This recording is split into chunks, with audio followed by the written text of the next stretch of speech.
আল্লাহ পাক বলছেন যে আমি এই পৃথিবী সৃষ্টি করলাম, মাটিতে তোমাদের জন্য চতুষ্পদ জন্তু সৃষ্টি করেছি, বাতাসের উপরে পাখিরা সাঁতার কাটছে, আর পানির ভিতরে মৎস্যরাজি রয়েছে। এ সমস্ত প্রাণীগুলির আত্মরক্ষার জ্ঞান আমি দান করেছি, তারা তোমাদের জন্য উপকার করে। সেই পশুগুলি পশম দিয়ে তোমাদের কাপড় চোপড় তৈরি হয়, তারপরে তার চামড়া তোমরা পরিধান করো। এই পশুগুলিও তোমাদের জন্য আমি এক নিয়ামত হিসেবে দিয়েছি। ওয়াল্লানআমা খালাকাহা লাকুম ফীহা দিফউন ওয়া মানাফিউ ওয়া মিনহা তাআকুলুন। আল্লাহ সুবহানাহু ওয়া তাআলা বলেন, আমি মানুষের জন্য পশু তৈরি করেছি, চতুষ্পদ জন্তু সৃষ্টি করেছি, যার পশম দিয়ে তোমাদের জন্য শীতের পোশাক তৈরি হয়। আপনারা যে এই যে চাদর গায়ে দেন, কম্বল গায়ে দেন, এগুলো কার পশম? পশুর পশম। পশুগুলির, জন্তুগুলির পশম দিয়ে আপনাদের জামা কাপড়গুলি তৈরি হয়। তারপরে এই পশু আপনাদের জন্য বাড়িতে পাহারা লাগায়। আল্লাহ পাক বলছেন, এছাড়া এই পশুগুলি আমি এমন নিয়ামত দান করেছি, সমুদ্রের ভিতরে, জমিনের উপরে, মাটির তলায়, আবার আকাশের উপরে, জমিনের উপরে বিচরণশীল জীবগুলিও তোমার জন্য তৈরি করেছি। وَتَحْمِلُ أَثْقَالَكُمْ إِلَى بَلَدٍ لَّمْ تَكُونُوا بَالِغِيهِ إِلَّا بِشَقِّ الْأَنفُسِ। আল্লাহ পাক বলেন, এই পশুগুলি তোমাদের আরো অনেক উপকারে আছে।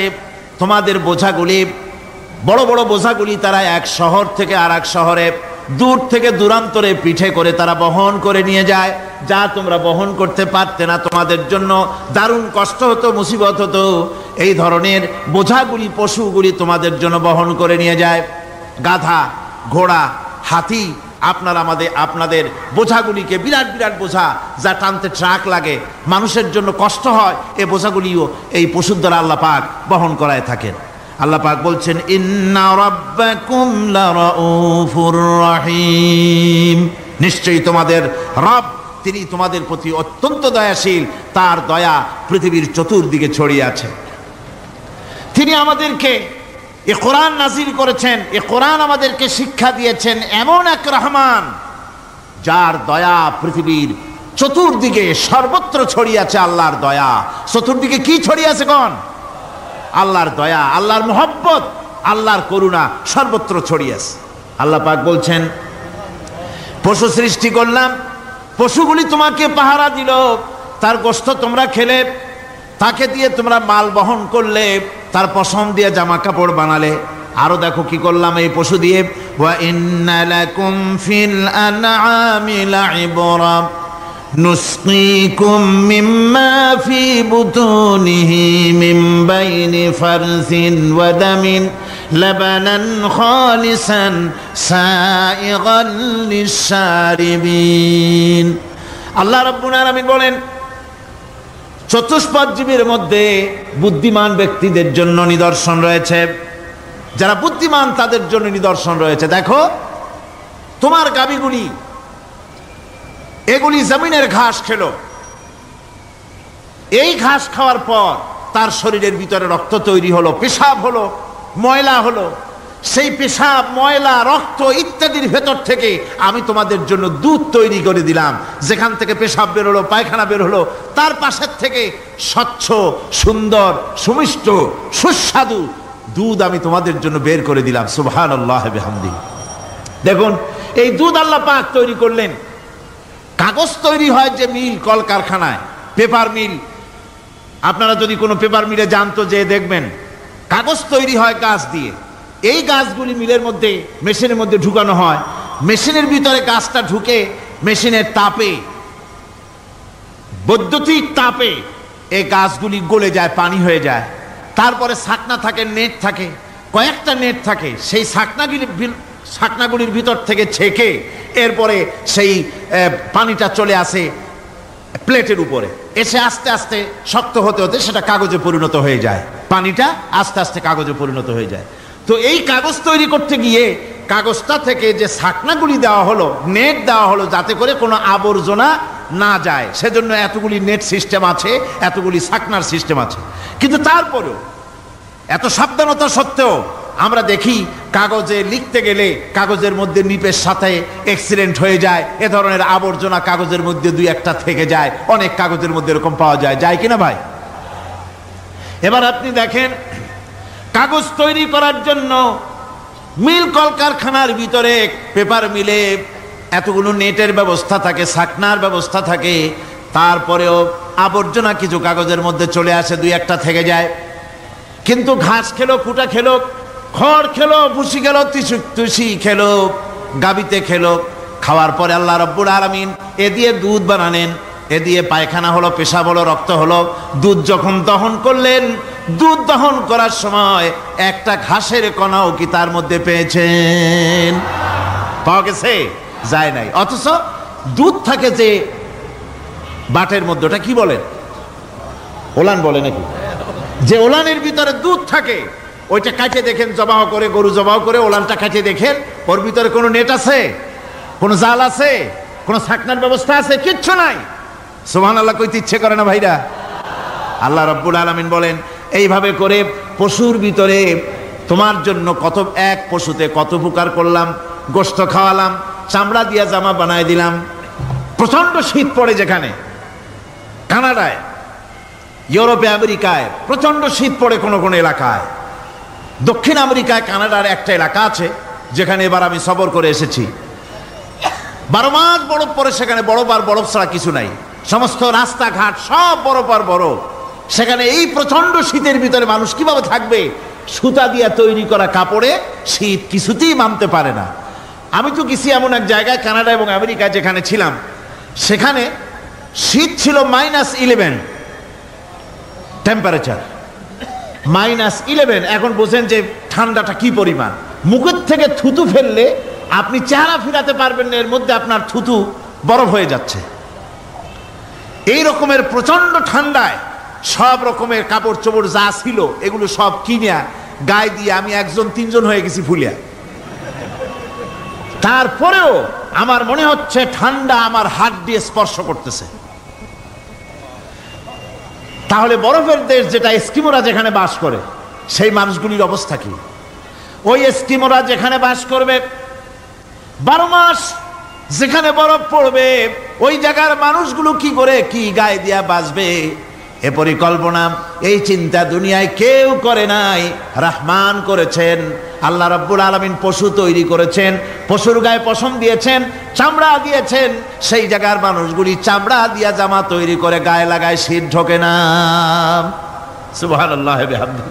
চামড়া দিয়ে জামা তৈরি হচ্ছে, কাপড় চোপড় তৈরি হচ্ছে। আল্লাহ বলেন, এভাবে করে কত কিছু হলো। চামড়া দিয়া জামা বানাইলা, পশম দিয়ে শাল তৈরি করলে, কম্বল তৈরি করলে, গোশতগুলো পাইকারি ধরে খাইলে জম্মের খাওয়া। তারপরে হাড্ডিগুলি দিয়ে সার তৈরি করলে। এই পশু তোমাকে পাহারা দিল বাড়িতে, কুত্তায় সারা রাত পাহারা দেয় তোমার বাড়িতে। কুত্তা আবার পুলিশেও চাকরি করে। ইংল্যান্ডে, লন্ডনে দেখেছি আপনার, সেখানে কুকুর, ওকে ট্রেনিং দেওয়া হয়, কুকুর পুলিশে চাকরি করে। কোনো পুলিশ আছে হাবিলদার, সাব ইন্সপেক্টর, তবে কুত্তা জানে না যে সাব ইন্সপেক্টর কিনা আসে। বিভিন্ন বিভাগ তাকে দেওয়া হয়েছে এবং তারা এত নির্ভরযোগ্য, শুধুমাত্র চোরের ছবি আর তার ব্যবহৃত জামা কাপড় একটুখানি নাকে শুকায় দেবে কুত্তাকে, পুলিশ আর যাওয়া লাগবে না। এই কুত্তা পুলিশই যথেষ্ট। খুঁজা চোর যদি একবার তার নজরে এসে যায়, আর ছাড়াছাড়ি নাই, তাকে হাজির করবে, পুলিশের সামনে এনে হাজির করবে। তো এই কুকুর বাড়িতে পাহারা দিচ্ছে আপনার জন্য, তারপরে পুলিশের দায়িত্ব পালন করতেছে। মানুষ মরে গেলে কোথায় মরেছে সেগুলি সন্ধান করে নিয়ে আসতেছে, মাইন কোথায় পোতা আছে তা খুঁজে নিয়ে আসতেছে। কত উপকার আল্লাহ পাক করছেন। আল্লাহ পাক বলছেন, দেখো বান্দা, তোমার জন্য এই ধরনের অসংখ্য নিয়ামত আমি দান করেছি। আর এই নিয়ামতগুলি কার থেকে আসছে? যত নিয়ামত বান্দা তোমার জন্য তুমি পেয়েছো, সমস্ত নিয়ামত আমি আল্লাহ রাব্বুল আলামিনের পক্ষ থেকে এসেছে। সব নিয়ামত কে দিয়েছেন? জোরে বলেন, কে দিলেন? আল্লাহ পাক দিলেন।